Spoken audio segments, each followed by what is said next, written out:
2 Corinthians 9, verse 6. But this, Paul says, he who sows sparingly will also reap sparingly. And he who sows bountifully will also reap bountifully. Anybody grow a garden? Try to. That's sort of obvious. You know, if you put in 2 rows of corn, you get 2 rows worth of corn. You know? Half a row. Yeah. Probably more like it, yeah. He who sows bountifully will reap also bountifully. So let us each one give as he purposes in his heart, not grudgingly or of necessity, for God loves a cheerful giver. That sounds like an offering appeal. But look at verse 8.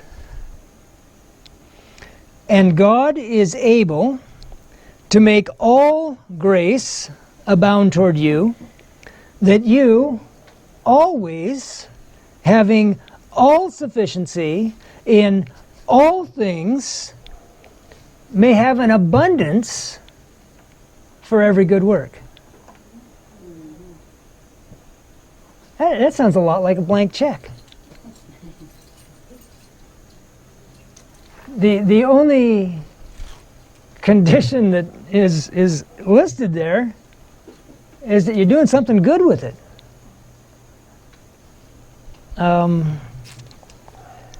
That's a key principle of God's government.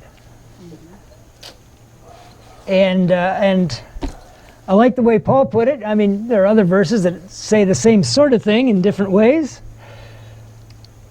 But I really like that verse. I think we're going to have reason to depend on that kind of a promise more and more. Well, so first meeting tonight is called Diagnosis. Now, just curiosity. Did anybody see my Facebook post about this? Okay. After George sent me the flyer that they sent around, you know, did you come up with the overall title? I thought that was in your email.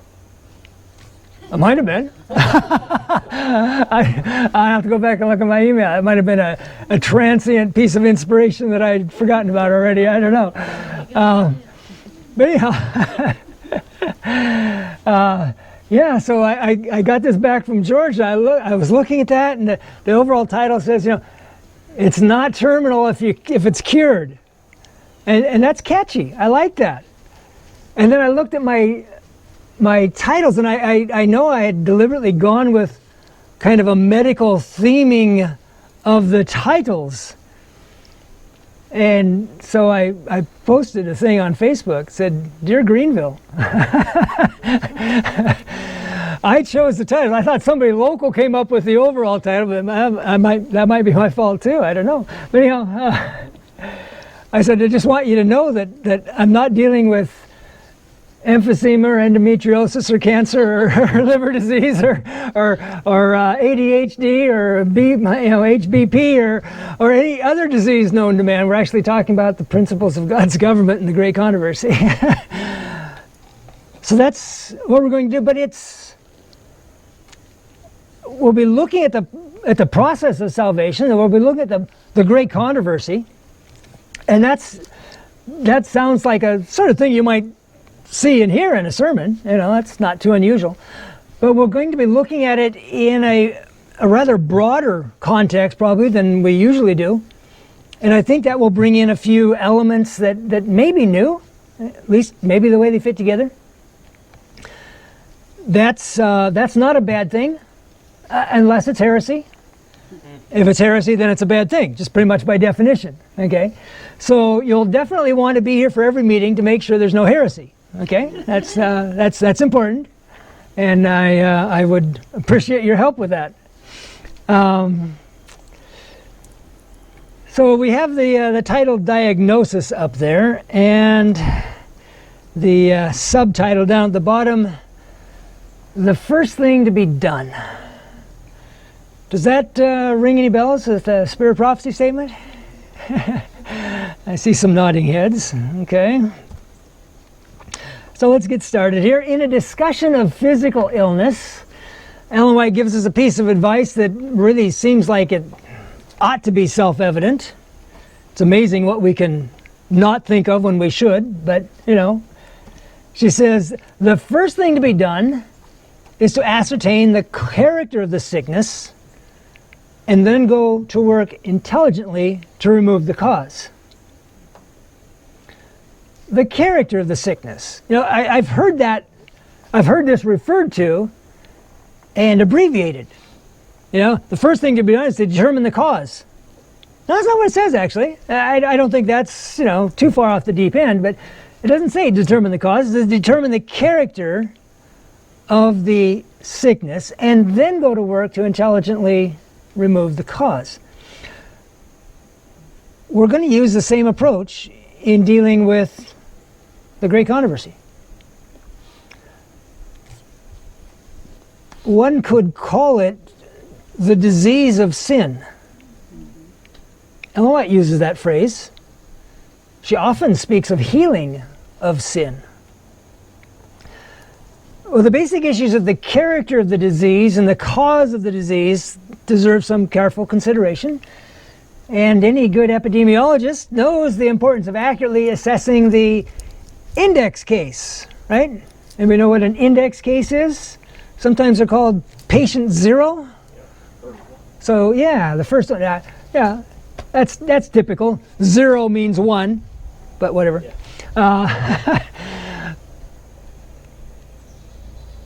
So who's that?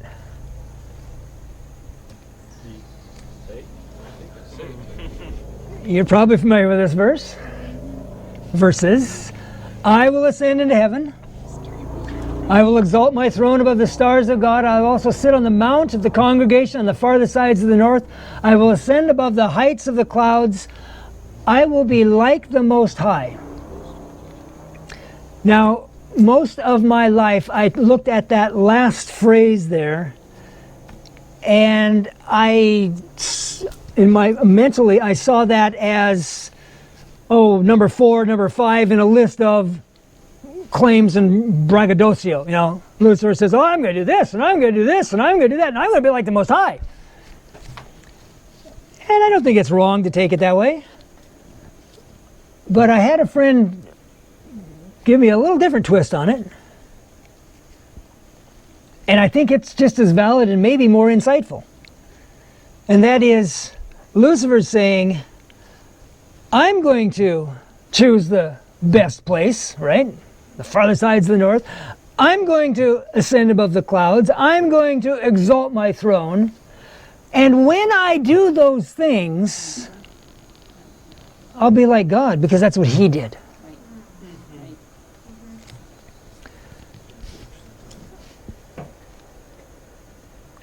Now, I don't want to endorse Lucifer's idea. But, for better or for worse, there are times when I can play pretty good devil's advocate. Usually not quite so literally here, but we're talking about the devil this time. Given the context, pre-sin, angels who hardly knew there was a law in heaven, of a universe that had been a functioning, steady state social system. At peace, yeah. It's not all that hard to think of ways that Lucifer might spin this to raise questions. Who did everyone worship every time they got together for worship? Why always him? There's some other pretty neat people around. Why always God? Did it just end up that way, or did he set it up that way? Lucifer used to lead the heavenly choir.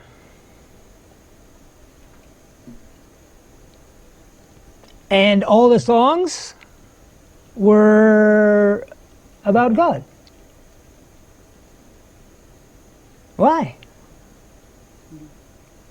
And you know, there's this concept of being generous. But God owns everything in the universe. That seems, you know, you could make that seem a little weird. And I am guessing, probably with a lot more subtlety and a lot more sophistication and a lot more intelligence, I'm guessing that Lucifer played some of those kind of games to make it look like God had exalted himself. And Lucifer was just wanting to be godlike. What's wrong with having a godlike character?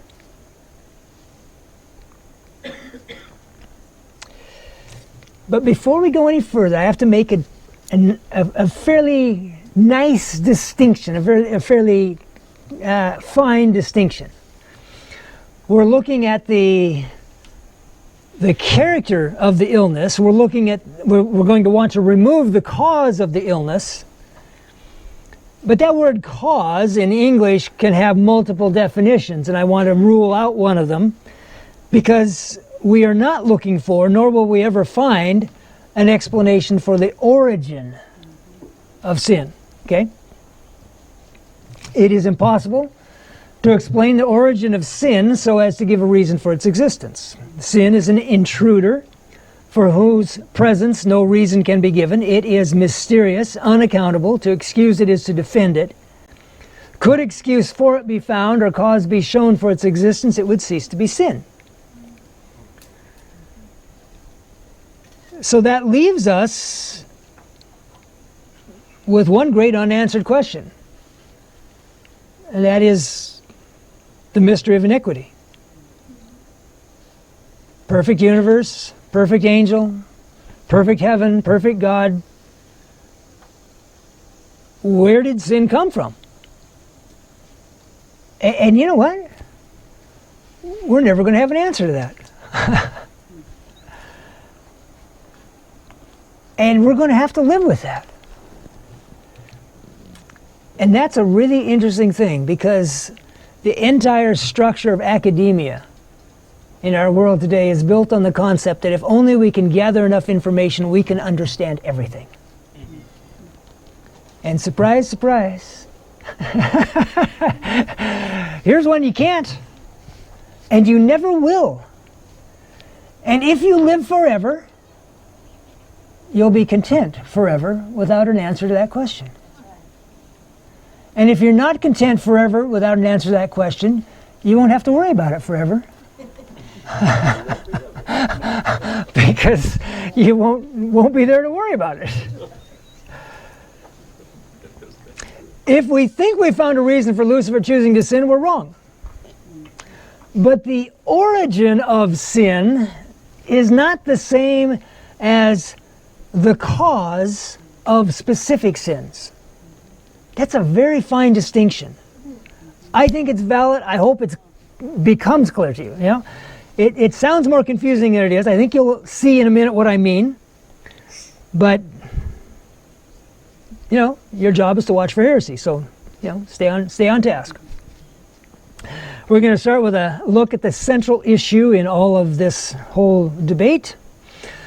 One of the most fundamental aspects of Lucifer's rebellion is a detail that is so commonplace to rebellion that when we're talking about Lucifer's rebellion, we could overlook it, I suppose. But it's no secret at all in our world, in our social systems, that rebellions arise because whoever's doing the rebelling is not happy with the laws of the government. If you love every law that the government has, you probably aren't in rebellion. And so it's really not a surprise that from the very beginning of the great controversy in heaven, it has been Satan's purpose to overthrow the law of God. Okay? Sort of makes sense.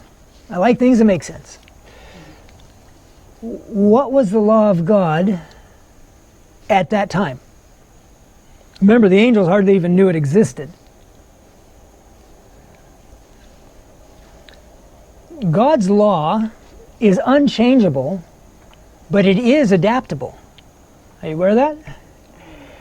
It was adapted for the governance of holy beings, Ellen White says, even the angels. But then it was adapted for Adam and Eve. And after sin, it was adapted for sinful human beings. That's the version we're familiar with. We call it the Ten Commandments. But back in the day, with Lucifer, the law was not so specific. It was a little simpler. Covered all the bases. Here are some of Ellen White's phrasings of the law of heaven. To give is to live. Oops. The great law of life is a law of service. Self-sacrifice is the law of self-preservation. And I like this one, last one, the best, because it's kind of a double play on words almost. Self-renunciation is the great law of self-preservation, and self-preservation is the law of self-destruction. All of these statements describe the law of heaven. But with just this much to look at, I think you could be forgiven to think that that's not going to work real well.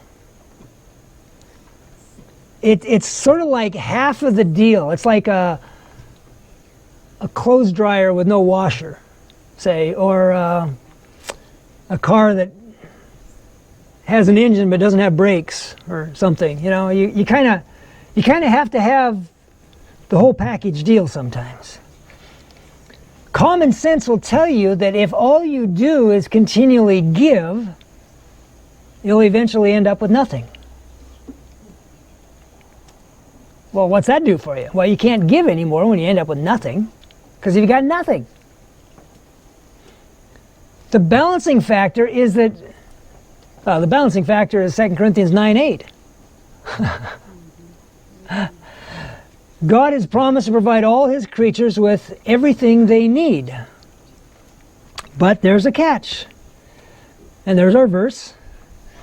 God is able to make all grace abound toward you, that you always, having all sufficiency in all things, may have an abundance for every good work. And that's the catch.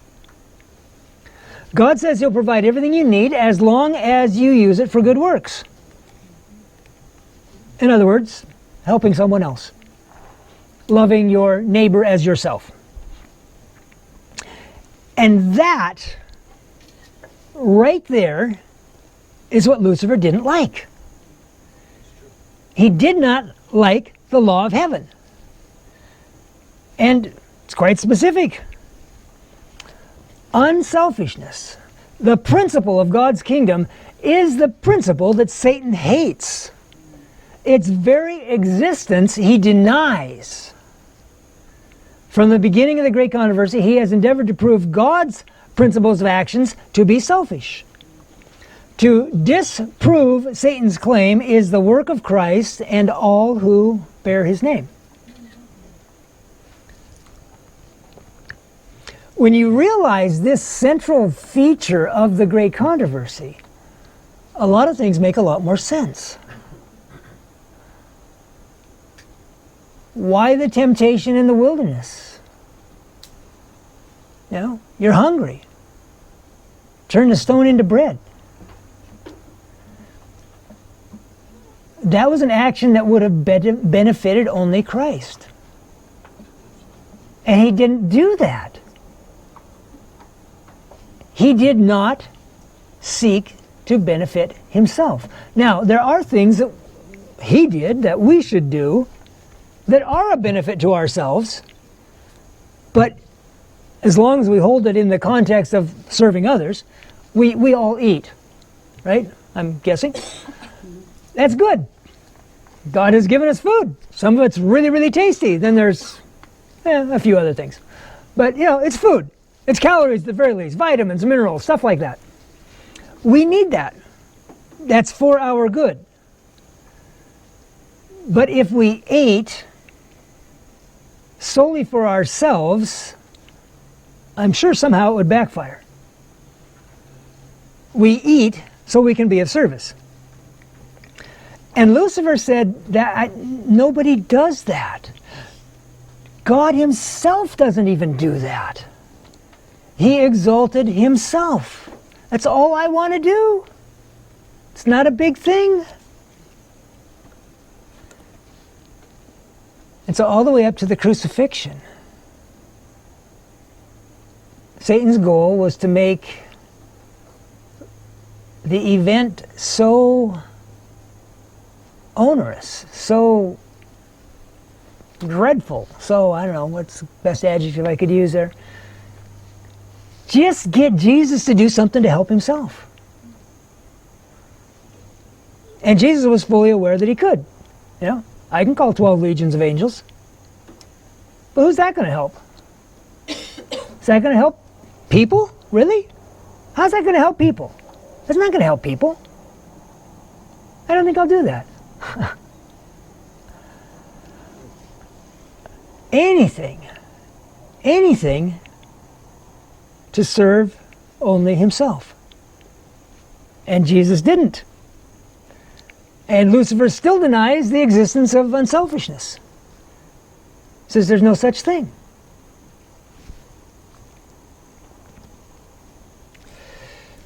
Okay, so let's take a moment, step back, and let's understand Lucifer just a bit better, because there are some things here that will be useful for us. The greatest talents and the highest gifts that could be bestowed on a created being were given to Lucifer, the covering cherub. Before his fall, he was a glorious being occupying a position next to Christ. Okay? Now, I used to be an English teacher. I like English. It's the only language I've got, so I stick with it. Do you see that second word? And 3, 4, 5, 6. The second and the sixth words, the greatest and highest. What kind of words are those? Adjectives. There's a special category of adjectives. They are superlatives. Good job. A superlative is the farthest you can go. There's nothing higher than the highest. There's nothing lower than the lowest. There's nothing darker than the darkest.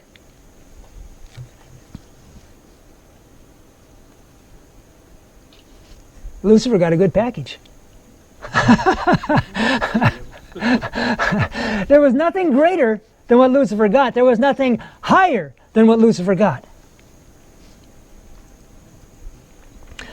Lucifer was a covering cherub, distinguished by his excellence. God made him good and beautiful, as near as possible like himself. So, just to rattle cages, because we'll have some rattling later on, could God make someone more like himself than Lucifer?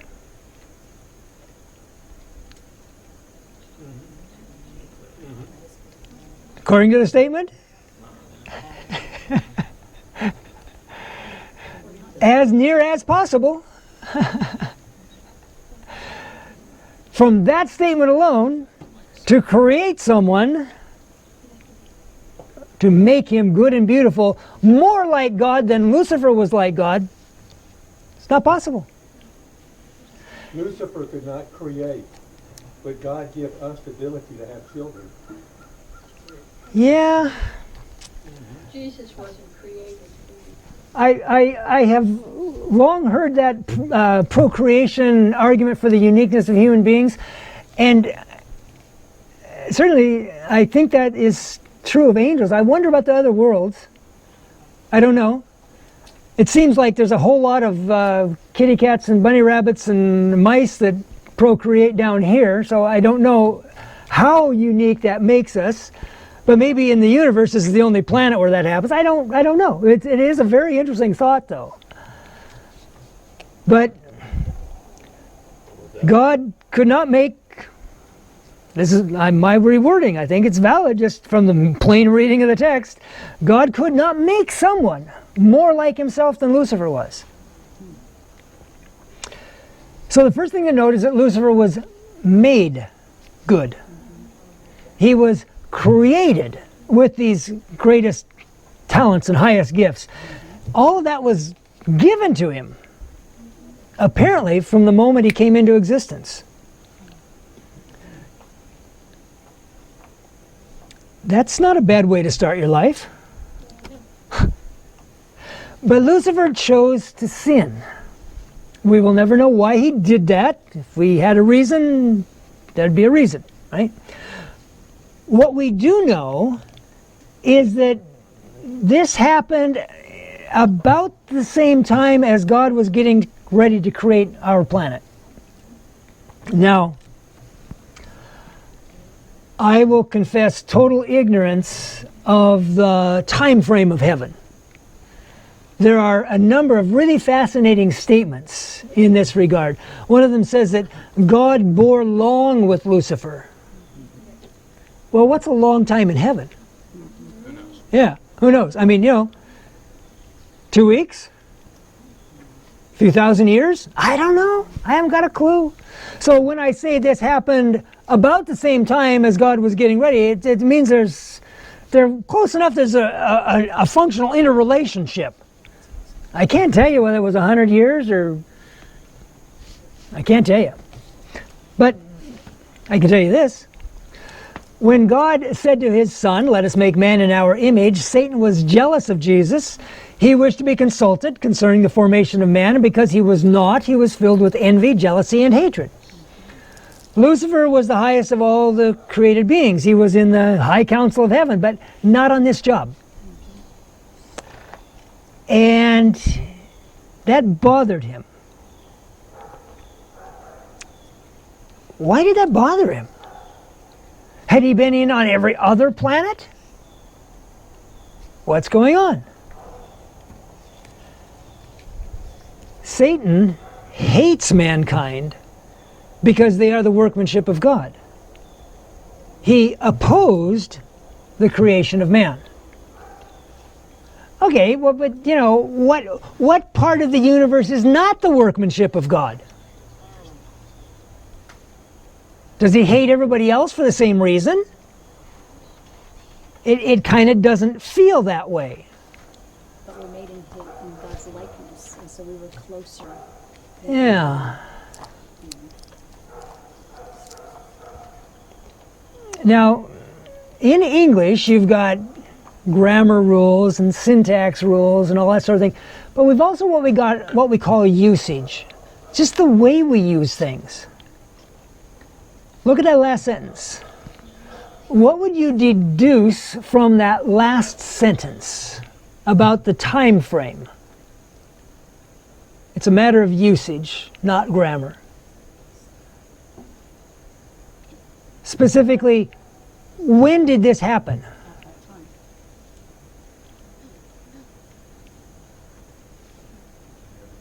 At the time he was being created.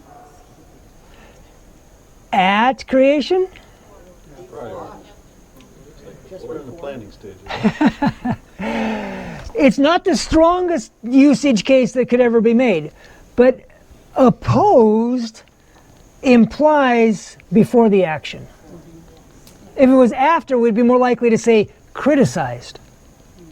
They're about the same, but there is this temporal, chronological distinction in simply the usage of the two terms.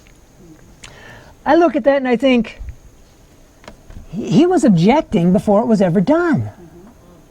Now, I could be wrong on that, but I don't think so. He hates mankind because of the workmanship of God. He opposed the creation of man. So, why? Now, is this only coincidental? Or did the plans for Earth and human beings play a role in Lucifer's course of action? What's the interrelationship going on here? Next to the angelic beings, the human family formed in the image of God are the noblest of his created works. The earth was to be peopled with beings only a little lower. First one says next to, and the second one clarifies that next to is down below. Not on the left, not on the right, not next to him that way, but next to him underneath, okay? No other creature that God has made is capable of such improvement, such refinement, such nobility as man. Man, that's you and me, by the way, we cannot conceive what we may be and what we may become. Through the grace of Christ, we are capable of constant mental progress. Well, that last passage there makes human beings sound kind of special. But notice a few words there. Improvement, become, progress. This is not a gift given fully formed at creation. This is an ongoing process. That doesn't sound like Lucifer. Lucifer was made good. He was given those things. God made us with the capability of improvement, refinement, and constant mental progress. Do angels also share in those traits? I don't know definitively, but I suspect the answer is no. I'll give you my reasons. The reasons come in a moment. This is just to make you go, because I don't know what to do with this one. It was a wonderful thing for God to create man to make mind. To make mind. That's fascinating wording. To make mind. God created man that every faculty might be the faculty of the divine mind. I'm not going to explain that. Not going to pretend I can explain that. That's just for you to scratch your heads about. Oops, double hit, there we go. Man was the crowning act of the creation of God, made in the image of God, and designed to be a counterpart of God. Man is very dear to God because he was formed in his own image. I'm intrigued by that word counterpart. Now, counterparts are not necessarily equal. Okay? So if President Biden met with the chief executive officer of Lesotho, I don't know if that's a president or a prime minister. I have no idea what government Lesotho has. Okay, but if the head of one country meets the head of another country, they're counterparts. They're not necessarily equals. But still, that's quite a word to use for human beings and God.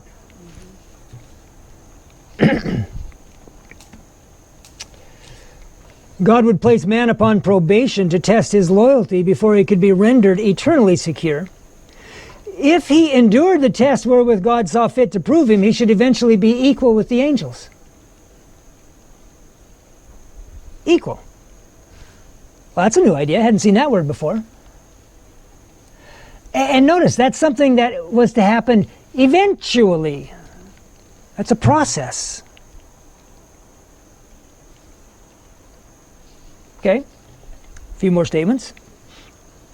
Those who in the strength of God, of Christ, overcome the great enemy of God and man, will occupy a position in the heavenly courts above angels who have never fallen.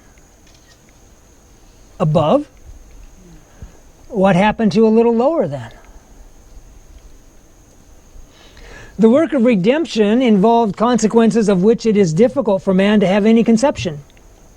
There was to be imparted an excellency of power which would place him higher than the angels who had not fallen. Okay. Let's see. No, let's look there. Okay. So that statement and the last one on this page there. they both talk about the end result of the plan of salvation. Lucifer wouldn't have known anything about that because he didn't know about the whole great controversy, really, yet. He certainly didn't know about the plan of salvation. So we have to ask whether this above the angels position of human beings, is that the result of something that would happen because of sin and salvation? Or was it a part of the original plan?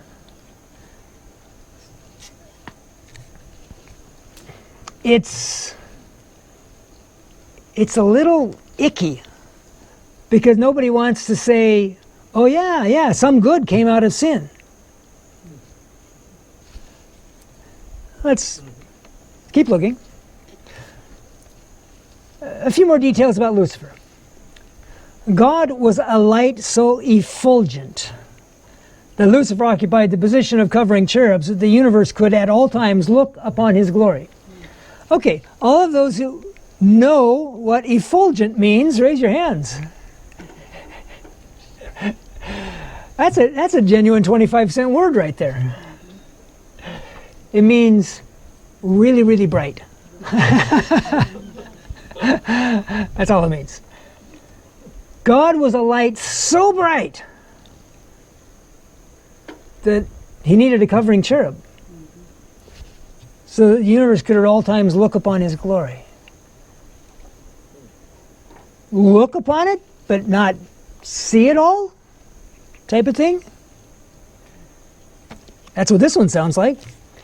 He who was once the covering cherub, whose work it was to hide from the heavenly intelligences the glory of God, perverted his intellect and divorced himself from God. So that was Lucifer's job. He did other things too, right? Choir director, we already talked about that. Who knows how many hats he wore. But I think covering cherub was like his marquee job. Let's put it that way.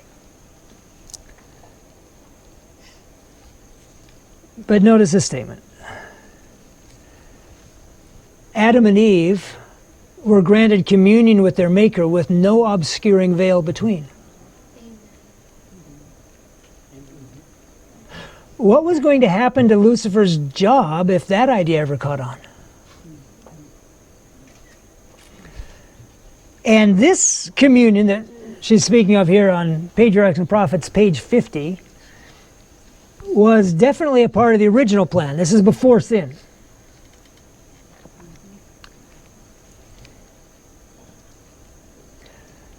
And no, sin is not a good thing. Ever. Through the imparted life of Christ, man has been given opportunity to win back again the lost gift of life and to stand in his original position before God, a partaker of the divine nature. Original position. No, we're not going any higher. How do you go higher than, the perfect plan anyhow? Seems kind of crazy. Satan, in his efforts to deceive and tempt our race, had thought to frustrate the divine plan in man's creation.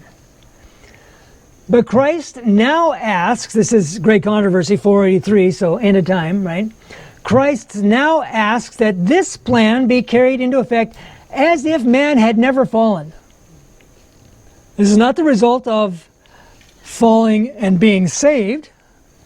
This is just, hey, we're just bringing you back up to par. This is where we were supposed to be.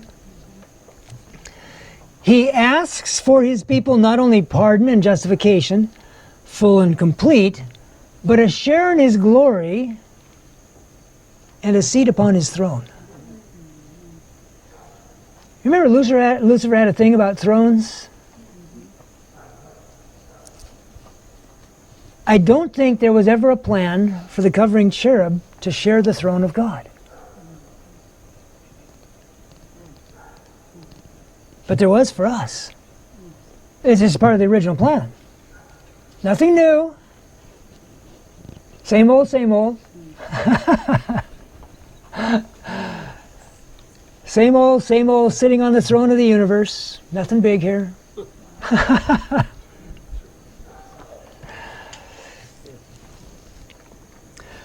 So does that give Lucifer an excuse for sin? Are human beings the reason Lucifer fell? No. Even if Lucifer were somehow demoted to the lowest position in heaven, which there's no indication he was going to be, the proper reaction would have been, praise the Lord. Everything he's ever done, everything he's ever asked me to do has always been for my good. I can't wait to see what he has for me in this new position. I'm going to learn something I never knew before. But, you know, we need to remember that too when we don't get what we want. Okay? It's easy to point that out for Lucifer. It's just, you know, helping you out, buddy. You know, it's a little harder to remember that, you know. But still, Lucifer had previously chosen selfishness in his own heart. And this background maybe helps us understand this statement. The creation of our world was brought into the councils of heaven. There, the covering cherub prepared his request that he should be made prince to govern the world then in, we would say, planning. This was not accorded, we would say, granted him. Jesus Christ was to rule the earthly kingdom. Under God, he engaged to take the world with all its probabilities. The law of heaven should be the standard law for this new world, for human intelligences. Lucifer was jealous of Christ, and this jealousy worked into rebellion, and he carried with him a large number of the holy angels. Lucifer wanted to run this place.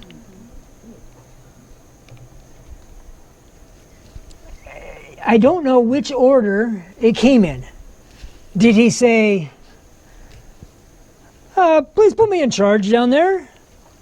And then that was when God said no. He says, yeah, it's a bad idea, don't create them anyhow.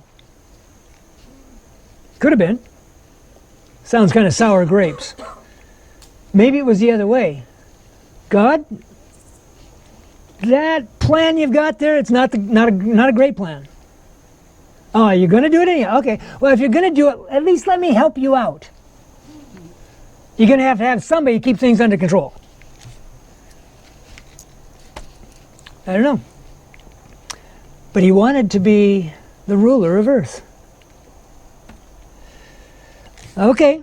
Kind of hold all that in suspended animation someplace. At the core of Lucifer's rebellion, there is one very dirt simple but immensely important issue. Once upon a time, for the first time, God said to Lucifer, please do this. Now God had asked Lucifer to do probably millions of things. But for the first time when God said, please do this, Lucifer thought, that's better. I don't want to do this, because that's better. Isn't that weird? I mean, there had to be a first time. It's a historical event. It happened sometime. I don't know when. I don't know what the issue was. But there was a first time. Wouldn't it be crazy if the whole great controversy started over something that was like, meh, not even an issue? You know? It's like Lucifer had chosen an opening song and Jesus has suggested a different one.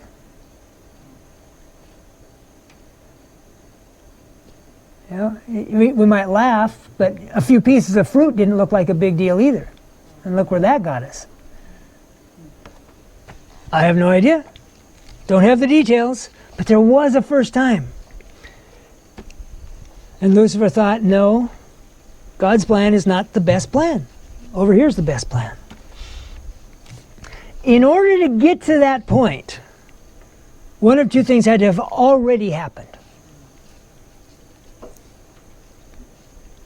I don't know what the time-based division is. I mean, is this like milliseconds apart? I don't know. Could you do one or the other of these two things and last a month without, I don't know. But it had to have already happened. Either Lucifer believed God had made a mistake. Maybe that's the way it played out. Maybe it was like, I don't believe it. I mean, look at that. That's incredible. God's been like so smart all along, but it's obviously goofed. It's like, whoa, mind-bending. He made a mistake. Maybe. There's another alternative. Perhaps he believed that God had deliberately, knowingly, intelligently commanded something that was not in Lucifer's best interest. He knows that that's better, but he wants me to do this. If it wasn't a mistake, that means he understood it. He did it intentionally. In other words, Lucifer had lost faith in God. Even if God had just made a simple mistake, that was a serious concern. God was in charge of running the universe.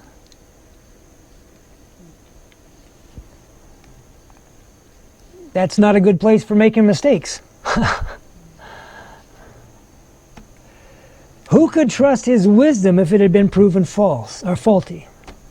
And if God hadn't made a mistake, then it meant that he was intentionally harming his subjects. Who could trust his love if it had been proven false? Lucifer had lost faith in God's wisdom and probably his love as well, and certainly both within short order. Now that's really significant. There's this little philosophical thing, sometimes called the divine triad, or there's different names for it. If there's a supreme being, whether you call him Jehovah or Brahma or whatever else, if anybody's at the top, you better hope he has three characteristics. You better hope he's all wise, so he's not messing things up. You better hope he is all powerful, so he can actually carry out wise plans. And you better hope he loves you. Because, any two of those three is bad, right? So if you've got a loving God who's got all the power in the universe, but he's not, he slips up on the calculation sometimes. You're going to have random errors showing up. This is, it's not the place for making mistakes. If you have a loving God who's all wise but doesn't have the power to carry it out, well, that's like the Hallmark card thing, it's the thought that counts. I had a really great plan for you, I just couldn't pull it off. And if you have a God who is all powerful and all wise, but he doesn't like you, you are not in a good position. In heaven, Lucifer doubted God's love and his wisdom. He never contested God's power in heaven. Now, the place where he contests God's power came later, when God said, I will make a man like the golden wedge of Ophir. That's where Lucifer says, yep, you can't do that. You don't have the power to do that. That's where he contests his power. But that's not all. Okay, go quickly through this. If Lucifer was smart enough to spot God's mistake, that meant Lucifer was smarter than God. If God had tried to trick Lucifer into doing something that wasn't for his best good, then the mere fact that God had failed to fool him meant that Lucifer was smarter than God. That's the stuff pride is made out of. Incidentally, if you're taking pictures of this, I'll happily give you all the slides. Don't worry about that. But if you like taking pictures, that's fun too. Now Lucifer's convinced he's smarter than God. It's easy to do what he was sure was the best thing. I mean, he's the smartest kid on the block. Why would you not do what the smartest one deems the best thing to do, right? And it's that doing that we call disobedience. There is a mental thing that precedes the action. And it starts with the loss of faith. But that's not all. Even if Lucifer never said a word about his disobedience, the influence of his actions told all the other angels, you can't depend on God to take care of you. You need to take charge of your own life. You need to do what God does. You need to exalt yourself. That's a lie. But that's not all. Once Lucifer took the responsibility of caring for himself, it meant he had to do whatever it took to provide for himself. If necessary, that meant stealing. If necessary, that meant murder. Like Jesus said, Lucifer was a murderer from the beginning. Now bear in mind, there was a whole war in heaven, and nobody died. Not just no murder, and no fatalities at all. But Lucifer was a murderer from the beginning because the very principle of selfish independence from God carries with it lying, stealing, murder. The moment I take upon myself the burden of caring for myself, I've got a tough job. And, there's nothing personal here. It's not that I dislike you. But if there's only enough food for one of us, ain't going to be yours. I've got to take care of myself. I can't depend on God to take care of me.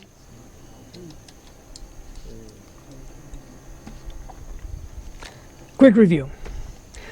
If I don't believe God will take care of me, that's a loss of faith. If I think I can do a better job of taking care of myself than God can, that's pride. If I try taking care of myself in some way other than what God asks me to do, that's disobedience. If my influence convinces someone else that self-serving is better than service, that's lying. And if I put myself first instead of loving my neighbor as myself, that's stealing, and under enough pressure, it will become murder. It's the slipperiest of all slopes. And it all starts with a loss of faith. And there's no stopping it.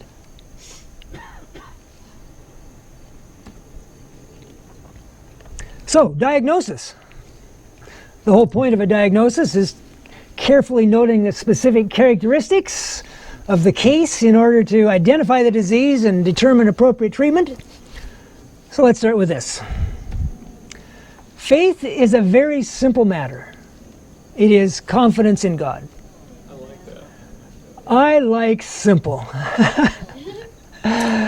Faith is a very simple matter. It is confidence in God. Okay, so I don't think I'll be challenged on this, but I'm going to just kind of quantify that. Faith equals confidence. Now, confidence in God, yes, but okay. Better say that. Yeah, that is important, but that's implied. It's implied. Okay. What is it to be in an unsaved condition? Is it not to be living without that full confidence in God, which is born of love, which leads us to take Him at His word? That's just as simple as the other one. So let me quantify that one. Well, let's try that. There we go. Okay, I knew it was coming. Unsaved equals no confidence. Now, I used to teach algebra, among other fun games. If you have an equation and you don't like the looks of it, do you remember the whole thing about multiplying by -1? Multiply both sides by any quantity, actually. The same, multiply each side by the same quantity, and it's still a valid equation. But -1 is particularly useful because it just changes all the signs around. So let's take unsaved equals no confidence and do a little algebra on it. And we end up with saved equals confidence. Huh. That's good. But geometry, I used to teach geometry. Geometry has this really cool thing that says if two things are equal to the same thing, they're equal to each other. Okay. So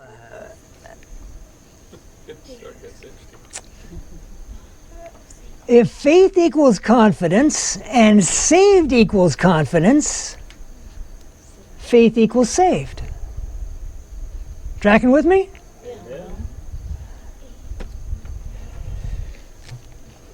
Unsaved equals no confidence, faith equals saved, okay?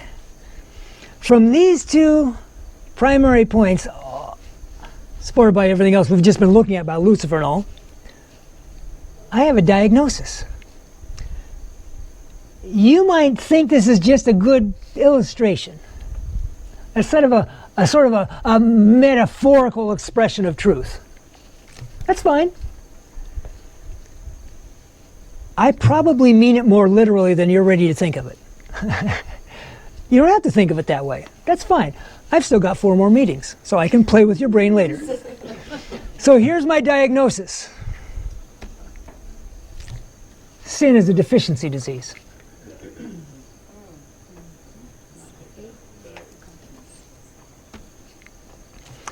The necessary treatment is faith. Yeah, same thing. Faith is a very simple matter. Does that make sense? And considering Lucifer's fall and the beginning point, I mean, you can't think that my plan is better than God's plan. I mean, I've already lost confidence in God. Sin is a deficiency disease. Okay. Now, hold that thought. I'm going to go through this really rapidly. I just threw a bunch of stuff in here knowing that I would probably not touch on all of it, but we have one more important thing at the end, but just some of this. Well, the last screen we're going to get to are Lucifer's accusations against the government of heaven. And I wanted to know what those were.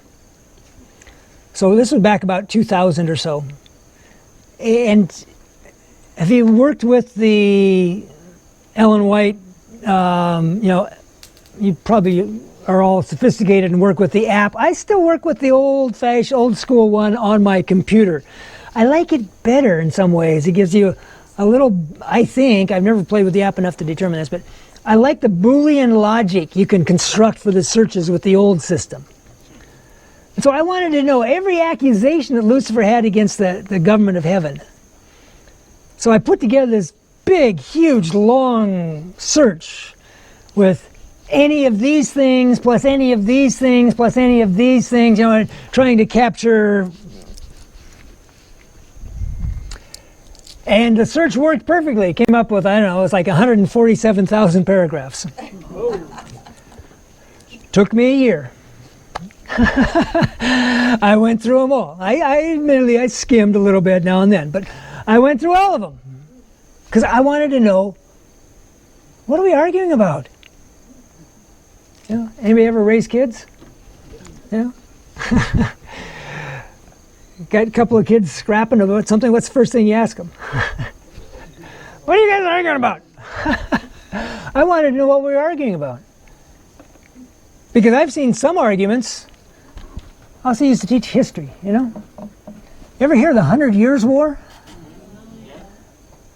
Do you remember who it was against? Who was against whom? Oh, it was the English and the French. It was the Catholics and the Protestants. Sometimes it was the Catholics against the Catholics, and sometimes against the Protestants, and sometimes it was the French against the English, and sometimes it was the French against the French, and sometimes the English got upset too. And it was the stupidest thing going. And by the end of the 100 years, I don't know if they even knew what they were arguing about.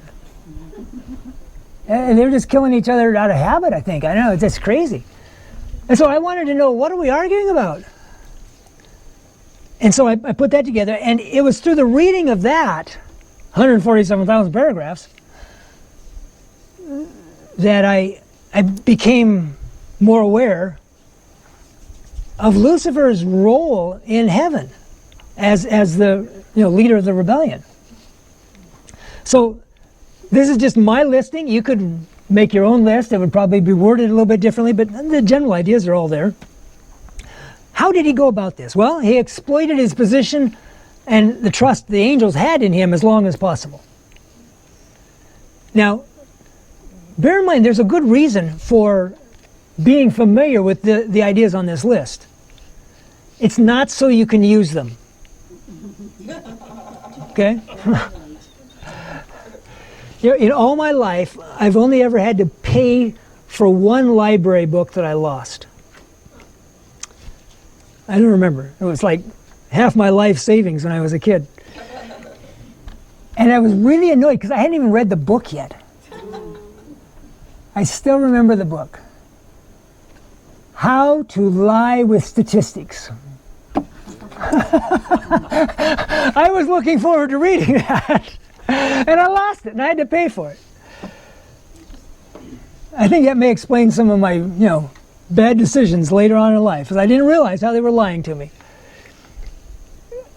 You don't study this stuff so you can do it. But a certain familiarity is useful so you can spot it when others are doing it to you. Or maybe even worse, when people are encouraging you to do it. And trust me, you will be encouraged. Okay, exploit whatever reputation you've got. Make it count for something, yeah? Hide your intentions from others. Imply or insinuate without clear assertions. Just kind of leave things fuzzy. Distort others' perceptions in the way you present your ideas. Maintain plausible deniability. Does everybody know what plausible deniability is? Let's just pretend that I'm the Prime Minister of Canada. And I want something done that is in fact illegal. Well, it would be unseemly for the Prime Minister to break the law.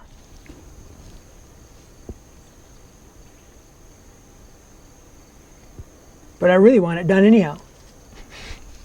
And so I chat with a trusted friend, and I never say that I want this thing done, because I trust my friend understands these things. And he never tells me he's going to make sure it gets done, because he understands how these things work. And so he works through somebody else, who works through somebody else, who works through somebody else, and nobody ever promises anybody anything, and nobody ever actually says anything completely, at least certainly not on the record. And eventually the illegal thing gets done. And then it's discovered. And they start trying to trace it back to me, because it's obvious that I benefited. Plausible deniability is me being able to say, I had nothing to do with that. I never talked to that. I don't even know that guy. It's too obvious an illustration right now. I'm not even going to say it. Okay, let's move on. But let me say this. If any of this starts to sound like politics, there are reasons. Let's go on. Shift responsibility to others. That's part of the plausible deniability thing. Oh, it was this guy over here, Marvin. I don't even know Marvin. Lie if you have to, right? Abandon discredited positions without accepting responsibility for having ever advocated them. I never said that. Sounds like politics. Cite supporters as evidence of correctness. 53% of the population agree with me. And appeal to sympathy. The ad misericordiam, logical fallacy. Lucifer used all of these. A few quick illustrations or examples of them. Taking advantage of the loving, loyal trust. That was number one, right? Okay. I'm going to just skip on down to about this level. He cunningly drew his hearers on to give utterance to their feelings. Then these expressions were repeated by him when it would serve his purpose, as evidence that the angels were not fully in harmony with the government of God. For whatever reasons, that is the number one thing that Ellen White cites of Lucifer's techniques in heaven, is he would plant a seed of doubt, and he'd disappear and come back later. The next day, the next week, 100 years, I don't know. And then he would re-engage that angel or those angels on the same topic, and he'd bring them right up to the point in the discussion where he'd planted that seed of doubt and say, well, what do you think? Well, they never thought that in their life. But, you know, nobody wants to say, I don't know, I've never thought of it. And so they say the only thing that comes to mind, which is that seed of doubt that he planted the last time he talked to them. There's this weird thing with human beings, and apparently with angels too. When I hear something coming out of my mouth, I think I believe that. It's one reason being on a debate team is often a very, very, very bad idea. Yeah, you get assigned to argue the position that you disagree with, and now here you are, you're lying to yourself, and your brain doesn't quite know how to process that. While claiming for himself perfect loyalty to God, he urged that changes in the order and laws of heaven were necessary for the stability of the divine government. He was working to excite opposition, instill his own discontent. He was ostensibly seeking to remove dissatisfaction, right? His sole purpose down the bottom was to promote loyalty and to preserve harmony and peace. What a nice guy. He was very cunning. All he claimed was he wanted to bring in a better order of things, to make great improvements. Well, doesn't that sound like a politician? Let's make something great. Again, maybe, I don't know. Just whatever. And I'm not picking on anybody's political party. I don't trust any of them. Satan could present no defined reason as to why he wished the law of God changed or abolished. Isn't that rich? Well, why should we change it, Lucifer? Well, we could make this a great place if we changed it. Didn't answer the question. Yeah, I know, but I'm on a Sunday morning talk show, and you never answer the question on Sunday morning talk shows. Anyhow, he simply declared his conviction the angels would be better off without the law, but could not tell in what way they would be advantaged. I'm going to skip over some here. Sympathy of some of his associates, suggesting thoughts of criticism. I'm going to skip that one. Words have power to react on the character. This is what I was talking about a minute ago. Men are influenced by their own words. Often under a momentary impulse, prompted by Satan, they give utterance to jealousy or evil surmising, expressing that which they do not really believe to be true. But the expression reacts on the thoughts. Yes. They are deceived by their own words and come to believe that as true, I would word it differently now, which was spoken at Satan's instigation. It is dangerous to utter a word of doubt, dangerous to question and criticize divine light. Watch your words. This one is interesting. Just many of these angels who sympathized with Lucifer had occupied high positions in the government of God. All were enriched with the talent of intellect and were girded with strength and glory. That's the same idea. We've covered that. That's fine. Move on. The bottom one there. The tempter would throw all the blame of his course upon those who were below him. He would make it appear that if he could have moved according to his own judgment, all this demonstration of rebellion would have been avoided.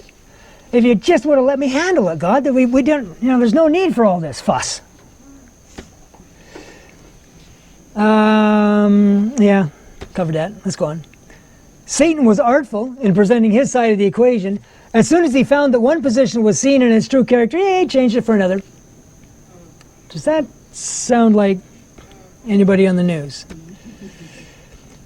Satan exultingly pointed to his sympathizers, comprising nearly one half of the angels, and he exclaimed, "These are with me.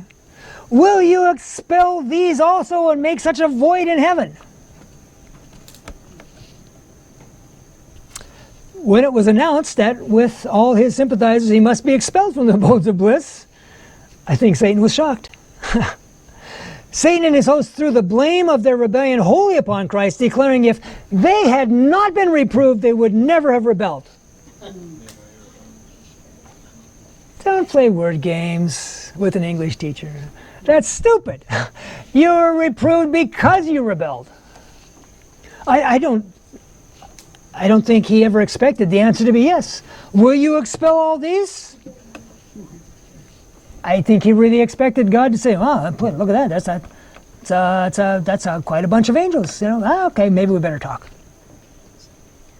That wasn't the answer. The answer was yes.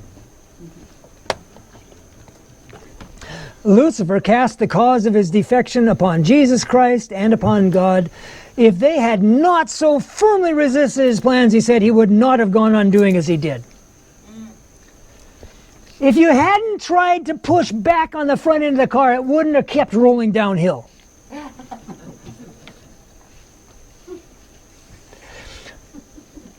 Wrongdoers always find sympathizers, and Satan so represented his case to the angels that he drew many angels from their allegiance to God. That just bounces over into the realm of reality. Can you imagine being the last angel who signed on to Lucifer's rebellion?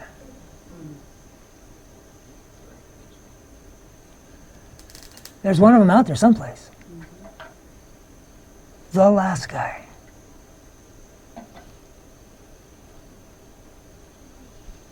That would be so grim.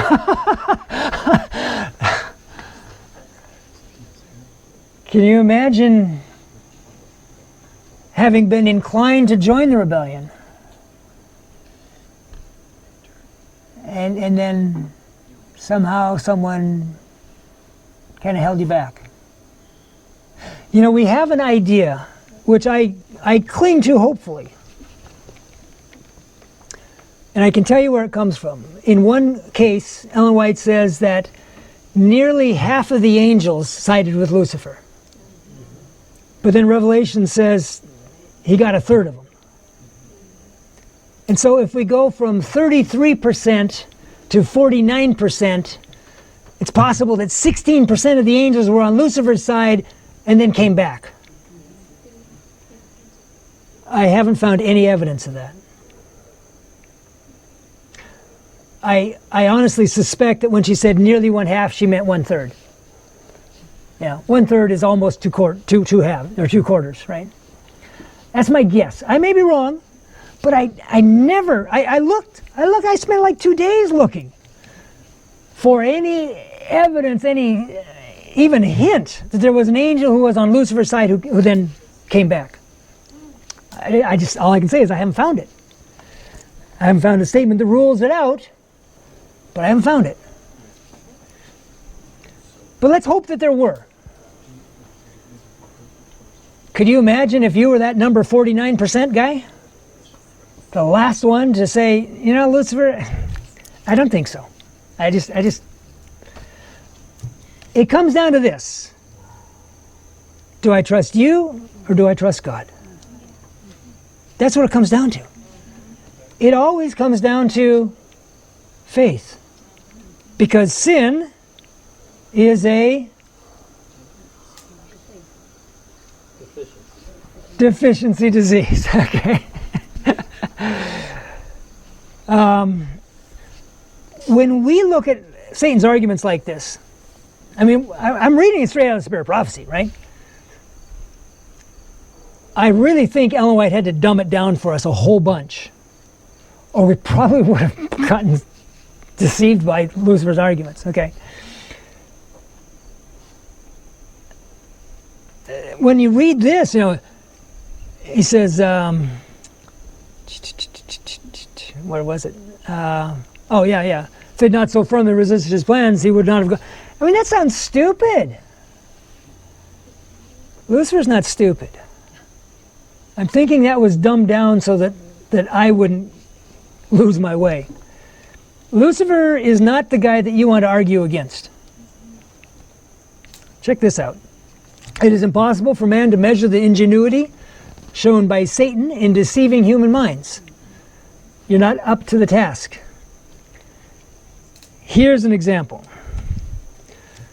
Lucifer's work of deception was done in so great secrecy that the angels in less exalted positions supposed that he was the ruler of heaven. Hello, what? I thought we worshipped God every time we got together for worship. I have no explanation for that statement. That's just a statement. You can make whatever you want out of it. But I'm pretty sure that it means that I'm not smart enough to tangle with Lucifer. And, you're probably all smarter than me. That's a pretty low bar. But I'm going to suggest that you probably aren't either. If he could pull off a number like that with the angels, I wouldn't risk it. Okay. Last slide, quickly now. As near as I can tell, in the chronological order in which they came up, these are the accusations of Lucifer against the government of God. When I started searching, if you'd asked me, I've just dozens of them. Dozens of them. Fortunately, they're not. You might slice and dice and, because we're dealing with a whole range of wordings, right? You might categorize a little bit differently. Dewey Decimal, he did it his way, but somebody else did it the other way, right? Okay. You might see it a little differently. But for me, they fit very nicely into 9. This was the first one. Angels are holy by nature and wise enough to govern themselves, so they don't need God's law.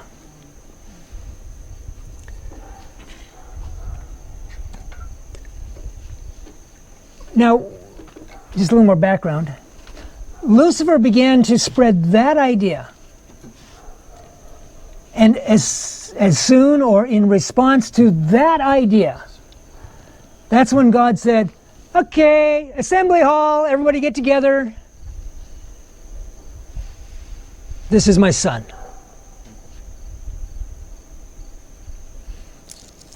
Before Lucifer went any further down any rabbit trail, God did everything that could be done at that point to clarify, to set the record straight, to put the cards face up on the table, if you can handle a gambling illustration, whatever. And it didn't go down well with Lucifer, because his next response was God was unfair when he exalted Jesus above Lucifer. I suspect that prior to that time, Jesus had essentially appeared as an angel. There are a number of statements that sort of imply that, and it's not unimaginable.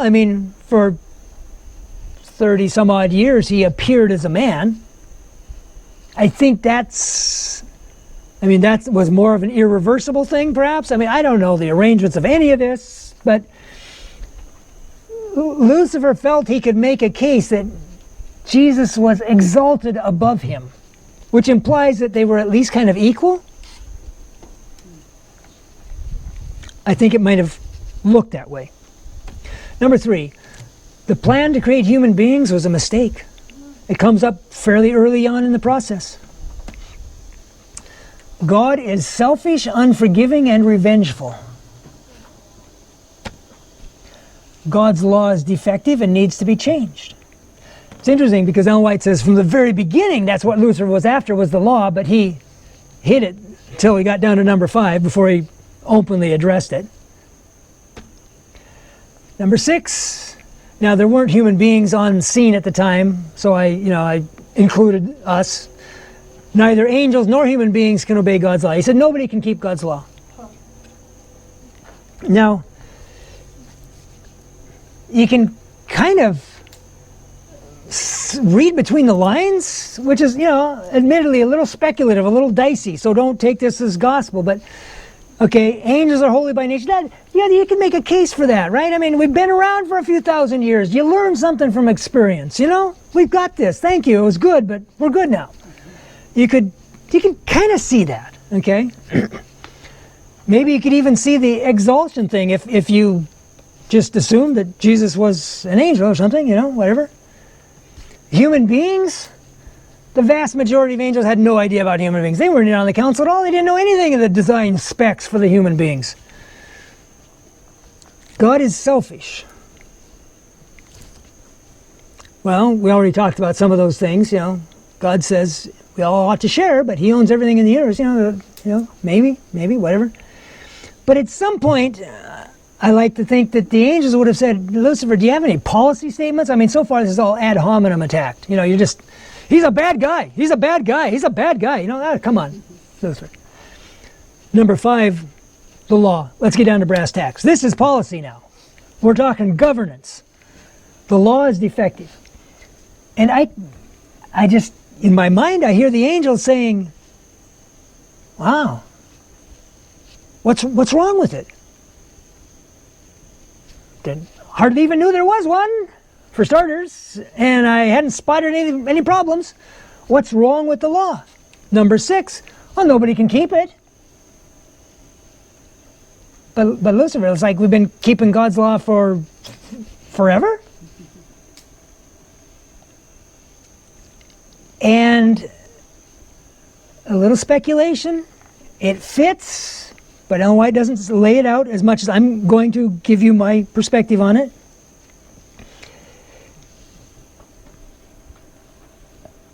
Lucifer, I think, told them, you don't know how God regards your behavior. Just because he hasn't charged you with the crime yet, I sit on the council. You don't. In my book, I kind of illustrate that. Supposing you found out that the local law enforcement had been running traffic cameras on every road in the county for the last 3 years, and now they were going to start going through the footage and issuing speeding tickets. Now you, of course, would have nothing to worry about. But some people would be concerned. And Lucifer says, no, you can't keep the law. Nobody can keep the law.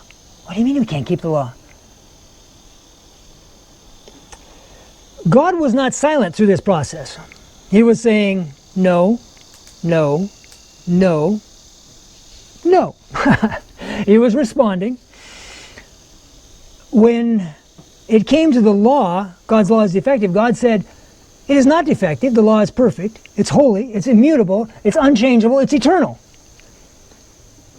And Lucifer says, yeah, it's defective, nobody can keep it. And God said, yes, it can be kept. But then Lucifer looped back to number 5. And he said, God, don't be stupid. Your law is arbitrary. Of course you can change it. It is what it is because you said that's what it was going to be. Say something different. The speed limit is 60 miles an hour. But people are dying on that road. What do you think you ought to do about it, God? Okay, well, let's drop the speed limit to 50. It's not hard. Just put up a new sign. Go to City Hall or Congress or whoever does these things. All in favor of making the speed limit 50. Hey, the A's win. Okay, change the sign. It's piece of cake, God. Of course you can change it. Your law is arbitrary. And God said, my law's not arbitrary. And then Lucifer came back.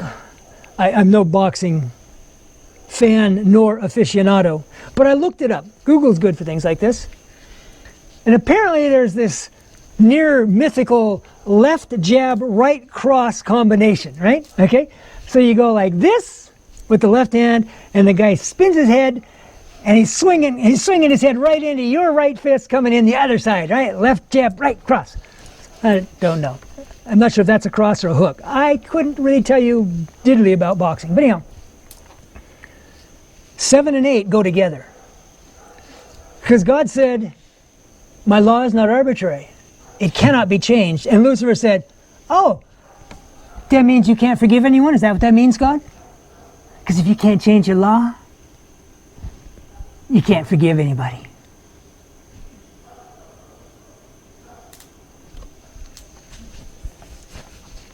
God said, forgiveness is possible. The law is eternal, holy, immutable, unchanging, eternal, and forgiveness is possible. And Lucifer came back with the absolute obvious final complaint. Give me a break, God, you're lying. So here's my question for you. If you were God, facing that list, what do you do next? How do we close? Let's bow our heads for prayer.